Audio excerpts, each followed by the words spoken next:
Sean, I'm excited, man. I am a longtime fan of Halo. Oh. Been playing the game since the first one came out. Oh, okay. And just saw the first episode of the TV show. Okay. I loved it. I thought it was awesome. I know. I was building you. Listen, fans. I don't think a day went by when I wasn't thinking of the fans of the show, because I mean I wouldn't be here. I wouldn't be talking about it if the game wasn't a success.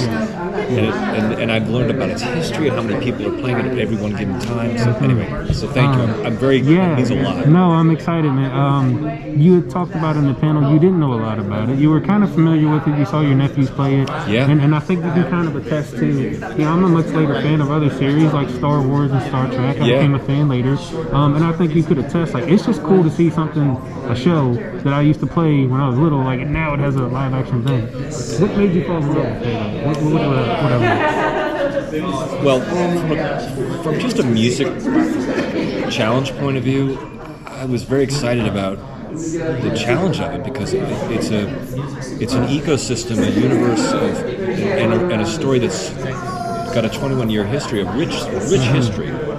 And this was going to be a separate canon, which was understood, but it was under the umbrella of the Halo universe, which had these characters in them that I just thought the characters were so. I mean, don't get me wrong, the gameplay and the action is extraordinary. Right. But I really was dialed into the characters, and I think I said this at the event. I was interviewed a year ago, right as we were entering year 2 of the pandemic, and I really thought the Master Chief was just a very interesting character for our times, because he starts to awaken to some dormant reality of who he is, about his truth. And there's a humanity involved in connecting with that, and he's asking questions about, like, who am I? What am I doing? Am I doing the right thing for the right reasons? And I mean, I've had conversations with my friends and family that are asking these kinds of questions in the pandemic. We're questioning what's important to us. And I said that to the people who I was interviewing with. I said, I think these are the things that we connect with in the story. And don't get me wrong, I mean, the beauty and the imagery of the stuff is, and the imagery of the story is beautiful, but I was really struck by Quan and these characters. And they all have their individual stories coming up, which are just fascinating. So it was a very challenging project in terms of the size and scope. But I was so wanting to maintain the respect of where this game comes from, where this experience comes from, where the show comes from. So we use the themes, from the game occasionally. I actually used them more than they wanted at first, because they wanted the show to have its own definition. But when you do hear them, it kind of is. It's cool. Exactly. I think that storyline has carried it all these years, right? The storyline itself, it just has a lot of strong elements to it. Yes. And you had mentioned in the panel you didn't realize that Master Chief never took his helmet off. What other elements did you not know that were fun for you, that were surprised that you might have found out later? Well, I didn't realize that. All right, Mary, whenever you're ready. I knew the Halo, what it was. I didn't understand its being a weapon. I didn't really quite connect that, but now I understand what it was. And then I learned a lot more detail about the Halo itself, that it's a 10,000-mile ring with every ecosystem in the world, every possible ecosystem around it there. I mean, those were fun things. And then you learn about the history of the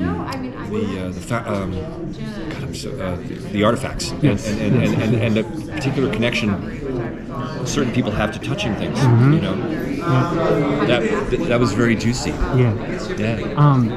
Do you remember, like, when you got first introduced to the Covenant? To what? To the Covenant. Yeah. To the Brutes. To the Flood. Like, do you remember your first initial reactions to them?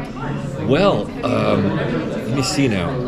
The mushroom ship is that's the Covenant vessel. The very first time I saw that, and how large it was, because it was and it was fairly rendered. I was like, oh man, that's first of all, the imagination of it with its tendrils in it. I mean, it has a natural sense of visual menace, and I don't know how you do that with it. Like, someone had to design it.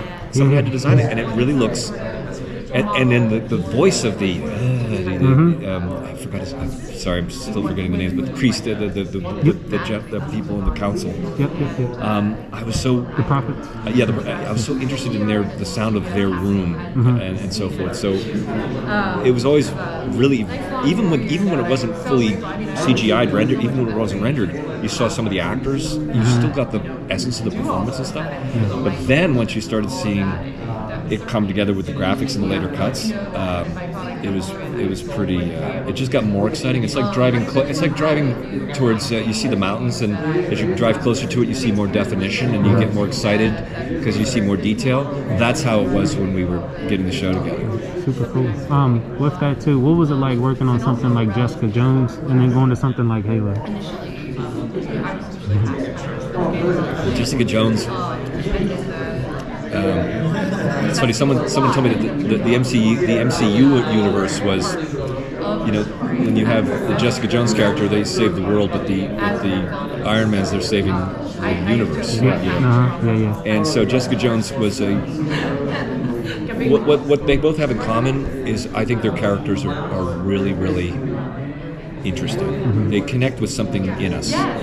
Jessica Jones was kind of a loner. She didn't want to be. I don't think the character. I think she liked connecting with other people, but had a hard time doing so. And in the comic book, she smoked and drank. It was really fascinating. She was female, which in the '90s was a unique new component to storytelling. The Master Chief, it's so much. The world is. There are so many different worlds that he pervades. Although we are anchored to the Master Chief, his storyline. But he's a human. There's a human being in that person. And one thing I really wanted to do when it came to the main title, because someone explained to me, a Microsoft person explained to me that he doesn't take off his helmet. That means anybody who's playing the game can imagine themselves as that person playing. So you could be male, female, any gender. So when I did the opening Halo theme in the main title, it's the original Gregorian chant theme, but it's with a low female singer and a cello. And it's sort of, the cello is the range of the human voice. So no matter what gender you are, cello can kind of hit your voice, and then the low female alto was almost male or female, or anywhere in between. So I just wanted it to be accessible. I wanted that opening melody to kind of be an accessible kind of color, if that makes any sense. It's hard to describe music, but in the end, it's about the characters. So you just got to find their heart and their journey. I'm curious. I've actually been lucky. I've seen the first two. They sent me the first two. And in the first one is, the hit the ground running, there's that rage. Yeah. And right there when they're going flat, I was like, well, this is not the kids show that we thought it was going to be. I'm in. But the second one, complete change of tone. It's more, reconnecting with his past, establishing more. That's got to be very challenging to go from an action-oriented, up-tempo story to now we've got an episode that's more character-driven. There's not a lot of action. Yeah. But yet it's going to ramp right up again very quickly. Yeah. And it's a great question, because in show 2 I found it really interesting because I worked on the pilot, and then there was the main battle in the beginning of the first episode. They weren't able to shoot it because of COVID, so I didn't actually see that until that was the last thing I saw in the pilot. So I actually went on to show 2 before I went back to show 1 to score the battle, and so we were kind of hopscotching. Quite a big gap of time between it. Not a lot. Not a lot. But the flashback to Master Chief and his youth and Soren, that was so interesting to me, because now you see the nature of the relationship as adults. And but I had his theme written, and you're right, there was a lot of exposition in show 2, and I know for some people, I hope fans appreciate that. As far as I'm concerned, everyone I served and worked for really wanted to make a great show, and I know it's hard to please everybody. I think the character of Halsey for me was one of the most interesting characters, because it was hard to kind of understand. She's almost, to me personally, almost a little sociopathic in her commitment to certain things. And I find her to be really interesting because she's on different lines. Soren is just a hoot. I thought of him as almost Han Solo-like in his independence. Remnants, and of course the Master Chief is sort of evolving. I discovered the Master Chief along with every fan. I'm just doing it earlier, and so and then the third one has a. I can't. I hope you really enjoy it. I will say that there were some episodes where I just finished the 9th episode, the last one. I've never worked on a more intense hour of content. I mean, in terms of battles, story, humans, everything. That was really a joy to do. It was. I have the bags in my eyes to prove it. But I'm very fond of this universe. I'm very fond of it. I think they were smart taking their time. I mean, there were all these stories about changes of directions before they went filming, but I think once they locked in, they at least seem to be, we're not going to retell the video game. Yep. We're going to tell our own story from a more mature standpoint, but we're going to be faithful to the game series. And I think they've done a good job of that. Man, I'm so happy that just getting this feedback, because from the musical point of view, when you're playing a game, the immersion of music in a game-playing active experience is really something. But it's different from a cinema viewing experience, because you want to still be engaged, but it is different. And I wanted to kind of have the score be as immersive as it could, without self-consciously getting in the way of the story, as you're saying. So we worked very hard to sort of honor the spirit and the sonorities of the game and the themes when relevant. And that part, I had to go to school. I had to go to a school. Microsoft had a little online education about Halo. Even people who knew the game went and resaw it, just so they could understand the dynamics of the war and then the new worlds and so forth. So. Oh, it's confusing. I had not played a lot of them since the second. Right. I went back in and did Infinite, and I had to go back and look up. Oh, well, that's right. That's what happened in 3, and this is what happened. Yeah. That's why themes were really important. So we had, there's a specific color for the Covenant. There's a specific color for John, Quan, Singali or Singali. I never know how to pronounce it right, but I think it's Singali. But those are the bad villains. Those guys were crazy, scary. How much inspiration did you pull from older soundtracks, from the comic books, from how much did you get, or did you just want to create something completely new and different? Well, I was encouraged and directed to that. They were very specific that they wanted to not have it be. They wanted it to have its own unique thread and flavor. But I said this just a little while ago. It's sort of like someone sent me an article about how when they redesigned the Corvette, the original redesign was so radical that people didn't feel a connection to the car, to the legacy of the car. So you have to create new, but you have to have it. You have to have a connection, and the connection has to be authentic. And so I listened to the game music just to sort of immerse myself in the idea of how experiential it was. But I started to write the new themes and try to get sound design colors really quickly, and we worked all the time on calibrating that so that you would have a good experience. It's different from. I was thinking, someone was asking me if the metaphor was like Star Wars, The Mandalorian, and stuff like that. Because Mandalorian is its own color, really unique color. I felt that Halo, because of its game history and so forth, and the characters are from the game in this thread, that there was a bit. I had to really be very always checking in, always calibrating and checking in on that connection to make sure that it was respectful and authentic and accurate. Yeah, I just finished the 9th episode, so I'm a little weary, but it's nice to talk about it because now I've seen all 9, and I really hope you enjoy it.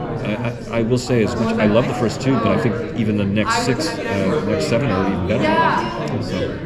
Sean, it's such a pleasure, man. Yeah, pleasure. To meet you. Guys, send me your gamer tags. We can game together now. Oh man, I can't. Well, I want to get on now. I want to. Yeah. I want them to give me I want to buy the Xbox, and I gotta start getting real. Yeah. It was nice to get back into it. Hi, Sherri.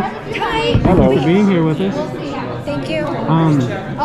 You got to work on something really cool that was, tell me a little bit about, like, what was it like working on something that was, like, allowed you to explore and to, like, express a part of your culture? Yeah, I mean, this was the really great thing about Kung Fu, honestly, is that it was the first show of its kind, not just because of the predominantly Asian cast, but also because it was kind of rebooting something and trying to right a wrong. I mean, that wasn't, I think, what they set out to do, but it was just a really fantastic opportunity for me to explore what the new narrative is for, a predominantly Asian cast. And what I really love about the show and about what Christina Kim and Bob as the producers and showrunners do, is they're not trying to make an Asian story. They're not trying to make a Chinese story. They're trying to tell a human story, and I think that's a really important goal that I think each Hollywood at large, could really learn from. And so it was really fantastic to be able to explore the authentic instruments.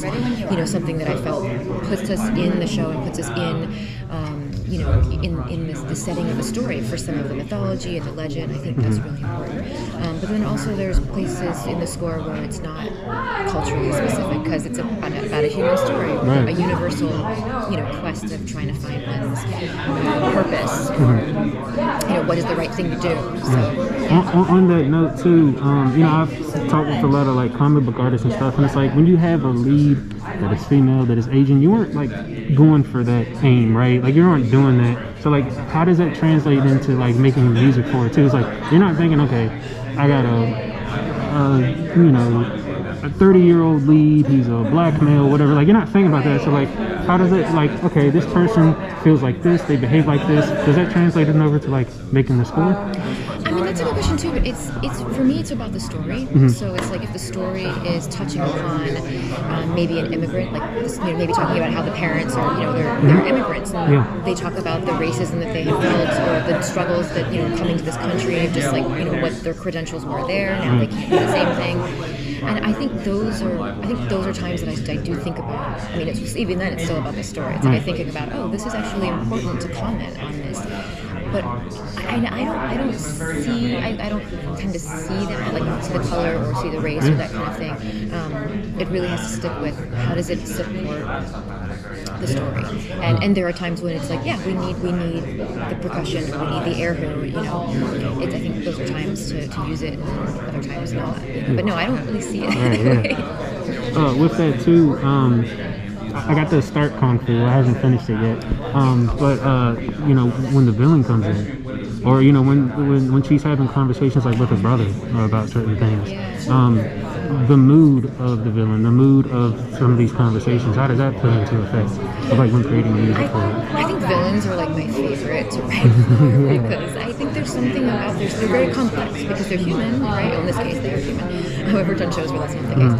But in the case of the character Jalan, who was the villain of the first season, and even kind of second season, I think there's just something very complex about her, especially because they take the time to go into the story and give us a reason why she's like this. So it's like, it comes from actually a place of like, pain in her youth, but I think that's why I like to write villains, because there's always something complex about them, the emotion, and then there's their anger, or their nefarious deeds, kind of thing. But yeah, for Jalan in particular, I kind of came up with this,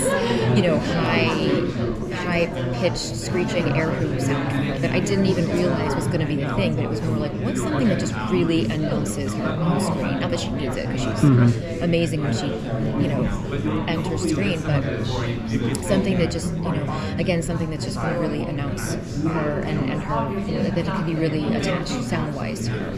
So it came up with this, like I said, this really high-pitched, almost like a rock air hoop kind of thing. It's, I don't know, maybe it works, maybe it doesn't, but that's really cool. Yeah, it's fun. And then when you got introduced to being able to work on Kung Fu, you were working on a lot of other things. Tell me kind of how did you balance some of that? Yes, I mean, I'm still trying to figure it out. Right? but it all comes down to deadlines, right? I mean, if you think about it in a very like utilitarian way, just it's a deadline, so you kind of work backwards from there. But it is a challenge. But I am very careful, and I know I think it's important to be careful that I'm not over committing or overextending myself, because obviously that hurts the music and that hurts the even the process, the creative process of it. But it was great working on that show in particular, and what I particularly like about it is that I didn't get it because Asian female lead, Exactly, Asian yeah. female. It was like a relationship. I actually knew Christina from we were working on a show called Blind Spot for 5 years before. So it was when she went off to make this show, it just was like, hey, you should work together again.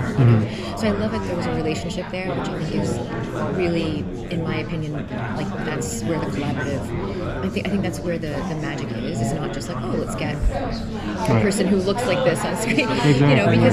Because as an artist, it's like my art isn't necessarily, my music isn't necessarily going to sound Asian influenced simply because I'm Chinese. But yeah, it's the balance of it. I think is a challenge. But I think it's when you're inspired this much, it becomes a lot easier. I think. Yeah. And then talk a little bit more about that, because I feel like what you're naturally called to, you kind of attract it and you create it for yourself. Like you were saying, like with Kung Fu, there was naturally just a lot of Asian women that just happened to work on the show. When they made Moana, I'm not sure they were looking for like, let's find an all Polynesian cast for right? Like that's probably not how it happened. So I wouldn't know, but right, but like for that going on that idea, like how has it been for you just creating opportunities for yourself and being attracted to stuff that you want to work on that's passionate for you? I mean, right now, I definitely, this seems like a generic answer, but I like a good story. I think it's like, I do look for ways that I can contribute, because if it's something like, wow, I'm really going to have to, I don't really do that thing, or I think sometimes if I don't relate to that story, I probably shouldn't do it, just because I don't, right. It's going to be difficult. Yeah, it doesn't speak to you. Yeah, so I do like to take on, I also like to take on projects that are like really committed to a style, like they're very stylized, or they're really, they really have a strong point of view. I think it's why I kind of gravitated originally towards superhero genres. Or I don't think I gravitated toward them. I think that was just like, I was sort of landed in that world. But I think I liked it because there's again shows that stories that they have heart, they have emotion, but they also have comedy, they also have action, they have adventure, and it kind of touches on all. So I do like stories that kind of touch upon all those types of exciting things, entertainment that people like to get lost in and sucked into. Absolutely. How when you're working on a project, how much do you get to work with the actors, or how much is influenced by like, oh, they just did that motion, I want to create this kind of sound or this kind of feel for it? How much do you get to work with them? Okay, so in the past, like almost never. Yeah. In the past, because they've done their job, they're so far out of it by the time I come in.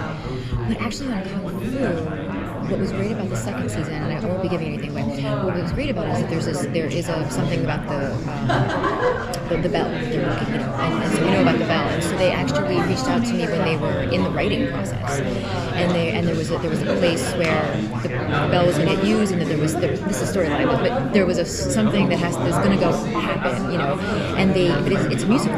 It's not a musical, but it's a musical, clue, basically. Right. And so we talked about, I was able to talk with the writers and actually discuss with them here's how I think we should do this, or here I'll plant the seeds in the score. And then there's another actress who's that I've been sort of just exchanging back and forth, because she had to do something on screen, something musical that I had to write and do it. And so I had contact, and it was cool though. It's like, wow, it's really important to me that if there's something musical on screen, I love it when they reach out to me as the composer. It's like, let's bring this full circle and tie it in really tightly. So usually never, but now that I've met a few of them, on Zoom, or I've even done a couple of interviews with them and stuff too, that it's like it makes me wanna like work even harder, to write something specifically for them, especially when they say, hey, I'm listening, I'm paying attention.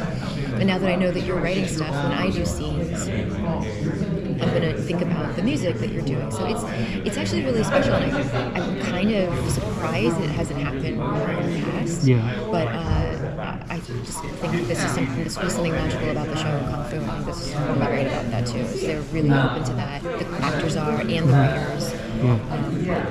Yeah, I think it makes a production a lot better, and like it makes it much more memorable when writers and everyone can work together and collaborate more. Because I feel like it keeps everybody inspired and creative. I agree, and you can feel it. Like even if you don't always know exactly what you're hearing or what you're seeing and how it's connected, you can sense that there is a connection there. And I was like, I like that. That's good. I think it's good for audience viewing. It's good for storytelling. I love seeing that in movies.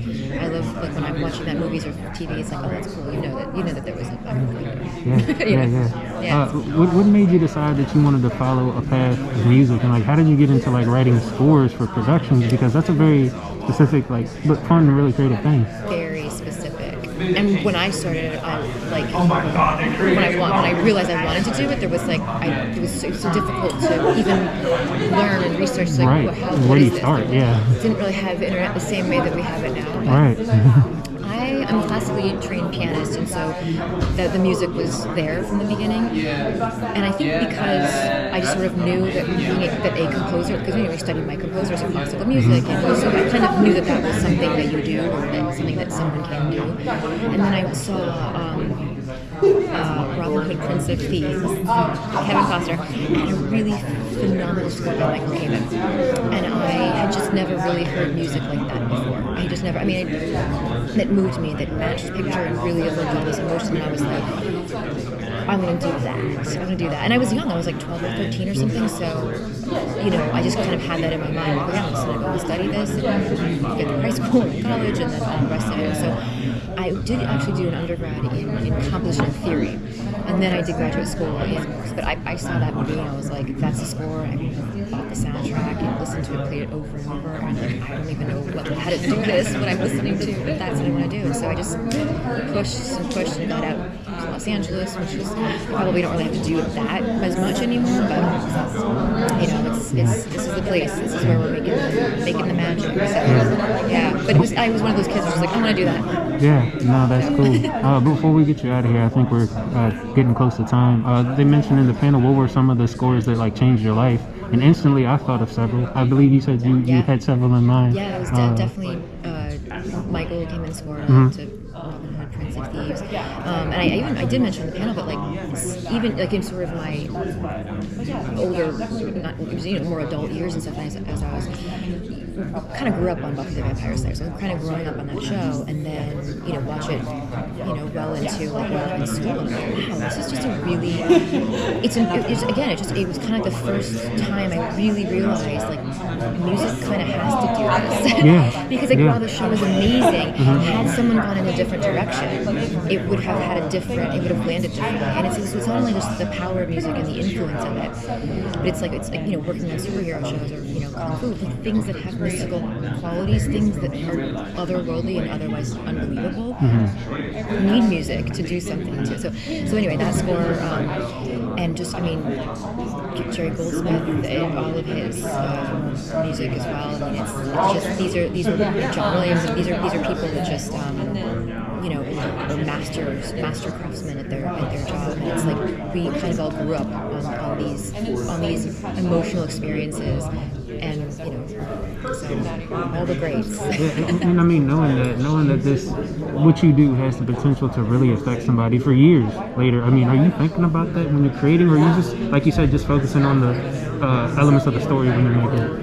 Yeah, because it's kind of in the moment. It's like, again, it's for the story, because you never know, even when you're working on something, you never know if it's going to be if it'll land or not. You never know if it's going to get a second season or it's going to get a sequel. You never know if it's actually, sometimes I don't even know if it's going to hit theaters or anything, because you just, that's up in the air, that kind of thing. But no, I do actually think it's really important to stay in that moment, because if you start creating for some other agenda, I think that comes through too. Like either like you're trying too hard, or wow, you didn't try hard enough, or something. I don't know. I just think it's important to like stay in the moment and just do what's right for that story, and how you're feeling as a creative in that moment too. I think it's important. That's what I try to do. Yeah, absolutely. Thank you so much. Thank you. Well, I had one really quickly. My wife wanted to know if you could give your 15-year-old self one piece of advice about or warning about pursuing a career in music, what would you say? Man, I would say. I know, a hard one. Well, I mean, I would certainly never say don't do it. I would say, but for me, I'd probably say I wish I'd gotten here sooner. Like, you know, I wish I had like maybe just been a little bit less timid about having a point of view in my music. You know, just go right. So I would try to have done it sooner. I think, as in, don't hesitate. Like, just go for it. So maybe that. Thank you. And save your money. Yeah. And eat your vegetables. Thank you. Yeah. Really appreciate it. Thank you much. I appreciate it. Too good to be true. How about yourself? Oh, yeah, doing good. Thank you. Kurt, man, I'm excited, man, dude. When was a big fan of Proud Family coming up as a kid. Oh, really? And, yes, and I'm a big fan of werewolves, vampires, and that sort of thing. So, what was it like for you going from something like Proud Family to now going to something like First Kill? Well, what's really, really interesting is that I was doing them both at the same time, as well as doing a documentary on Lincoln for a History Channel, and doing other projects that were very, very different. And to me, working on multiple different projects, it's when I go to the next project, it's like a respite for my mind. It's like a break from okay, I don't have to just do the dark, edgy thing all day today. I can go and laugh with Proud Family, and though it's a lot of music and a lot of work, it's my brain feels like it's getting a little bit of a respite from it, and it's fun. Both shows are really incredibly magical. I mean, when people see what is happening with First Kill,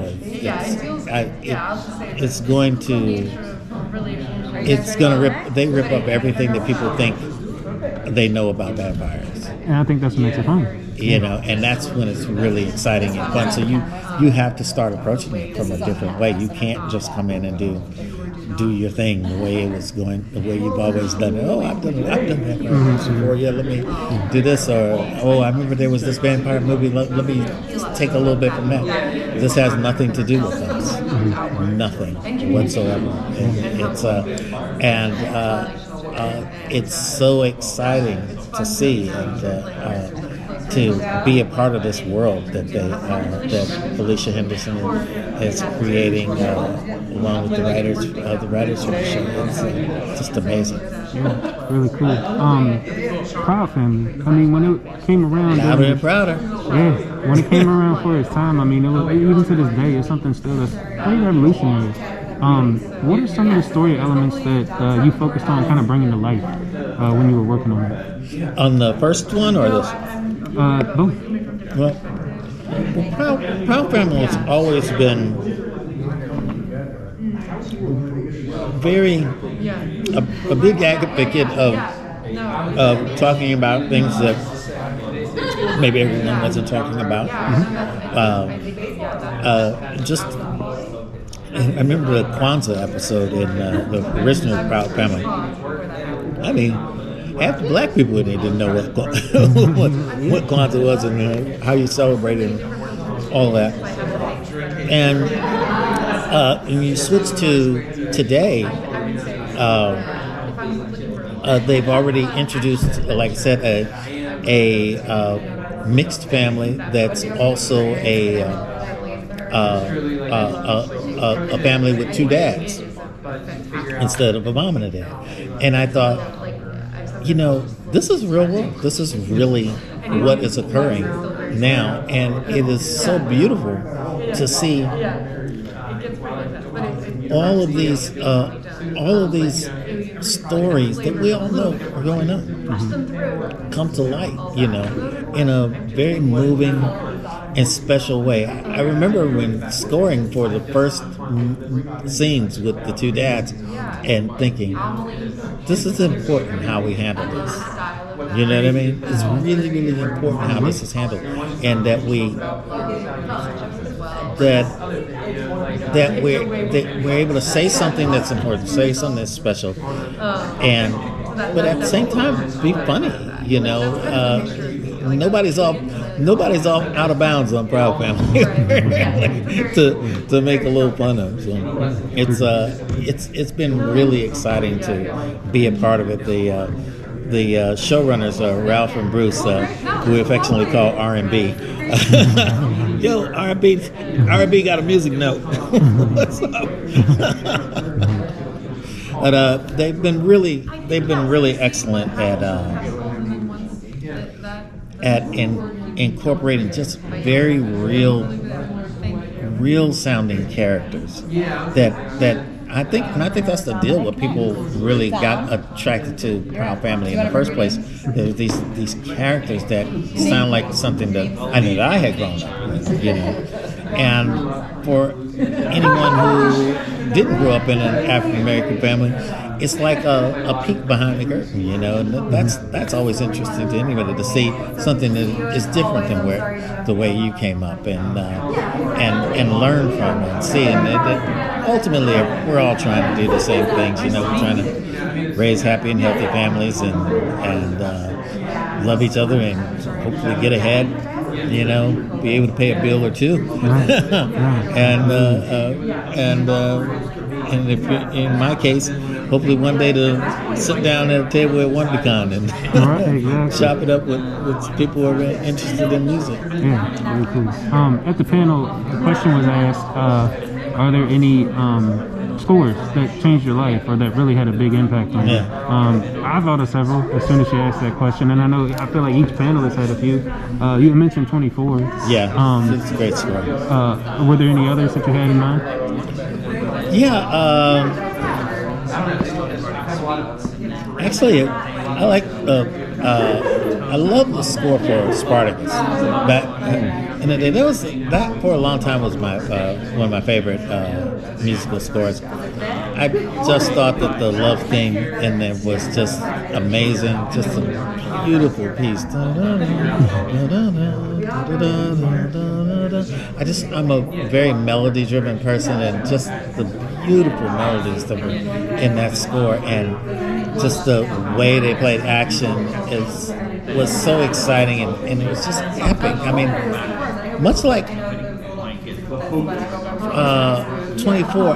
When I saw Spartacus, and I think when I became a television composer, and I thought about what would it take to write all of that, to do all that, to accomplish all of that, you know. I still felt that about 24 when I saw it. So I really honestly believe that that's just a fascinating score. What would it take to be able to do that? That is crazy. It's such a constant and constantly moving score. There's another brilliant score for a movie called The Lover. It's an older film. I think it came back out in the early to mid 90s, and it's just a brilliant score. It's about it's a story about a Chinese, an older Chinese man and a young Vietnamese girl in Vietnam in the in 50s when the French were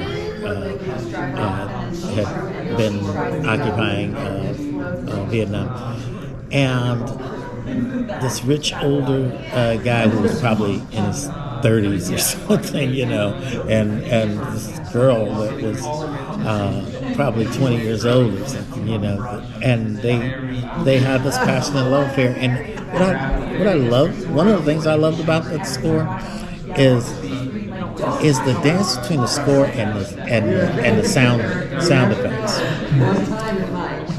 You're in the jungle in Vietnam, and you would hear all of the sound of the jungle, wind and trees, leaves rustling and up out of that, the music would slowly come up out of that, and you didn't know where the sound effects ended and the music began, and it's next thing you know you're fully involved in this beautiful score piece. It's just a brilliant score. I ask anybody to go and listen to that one. That's absolutely spectacular score. Just takes your heart. Yeah, thank you. That's really amazing. I was curious about Black Lightning. I actually got a chance to interview you a while back at Comic-Con in the real world. With the show ending, basically, Yes. did that change kind of some of the plans you had for your music, where you felt, I don't know if the story necessarily is going this way, but I want to do this, and this, and I better get it in now. I was really curious how you had to handle wrapping it all up. Yeah, well, I don't like things ending, so I was, it was difficult for me because I didn't feel like the story was over, and there was so much more to tell, and they had been doing brilliantly for 4 seasons, and I thought that there was a lot more that could be told in that story, and rather disappointed that it went away, but I'll focus on what we did get a chance to do, with some amazing storylines and amazing music. That was another show where the mixture of score and score and sound design, score and songs was very, very complex, and when I was doing it right, you couldn't tell where the song ended and the score began, which is why so many people called me and asking me about something that is a song. It is not a score piece, and vice versa. So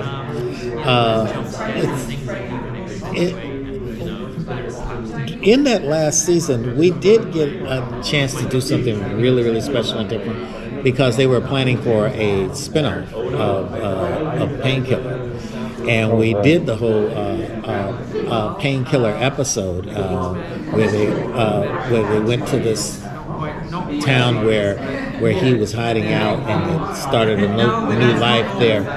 And I was really, really hoping that Painkiller would go, and unfortunately it did not. And I've heard rumblings that it could turn up somewhere else. That would be the best thing ever. What they were doing with Painkiller and the change in sound that we did with that was one of the more exciting things that I've done. I really love it, and I suggest to anybody that gets a chance to look.